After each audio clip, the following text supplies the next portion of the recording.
എല്ലാവരും ഇങ്ങോട്ട് നോക്കി. ശ്രീലക്ഷ്മിനെ കുറിച്ച് പല ചാനലും ചില കാര്യങ്ങളൊക്കെ പറയാൻ ഞാൻ കേട്ടു. എങ്ങനെയാണ് ശ്രീലക്ഷ്മിനെ കാണുന്നത്?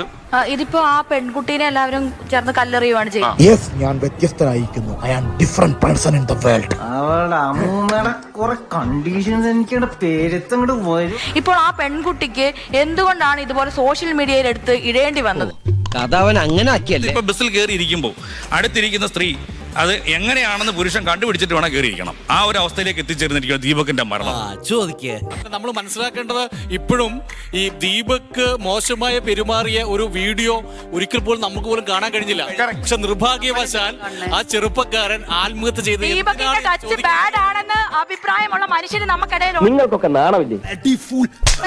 ആ ഇട്ട വീഡിയോയ്ക്കകത്ത് ഏത് രീതിയിലാണ് ദീപക് മോശമായ പെരുമാറിയത് ഉണ്ടായത്? ഒന്നും ഉണ്ടായിട്ടില്ല.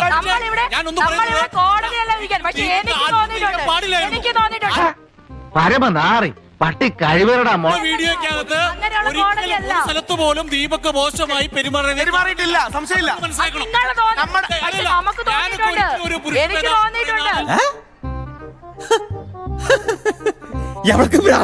ഈ സമയത്തൊന്നും ആണുങ്ങൾക്ക് യാതൊരു പ്രശ്നമില്ല. രണ്ടുപേരോട് ഒരുമിച്ച് യാത്ര ചെയ്യുന്നു. അതിനുശേഷം പെട്ടെന്ന് പറയുന്നു അയാൾ എന്നെ അങ്ങനെ ചെയ്തു ഇങ്ങനെ ചെയ്തു. പകതിരിവുണ്ടായിട്ട് വേണ്ടേ? കിട്ടിയ മുതലും പലിശ ചേർത്ത് കിട്ടി. അന്ന് സ്ത്രീകൾക്ക് പറയാനുള്ള ധൈര്യവും ചങ്കൂറ്റവും ഒന്നും ഉണ്ടാവില്ല. അതുകൊണ്ടാണ് ഇന്ന് വന്നിട്ട് അവർ പറയുന്നത്.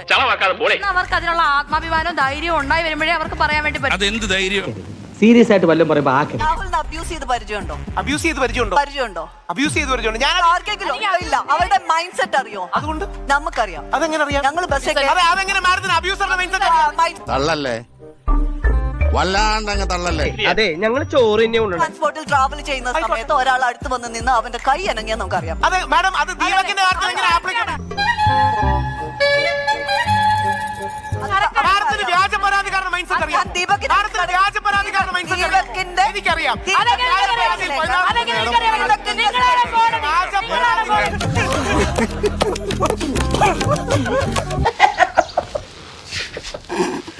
കേരളം കണ്ട ഏറ്റവും വലിയ മുഖ്യമന്ത്രിയായ ശ്രീ ഉമ്മൻചാണ്ടി വ്യാജ പരാതിയിൽ കുടുങ്ങിയ ആളാണ്.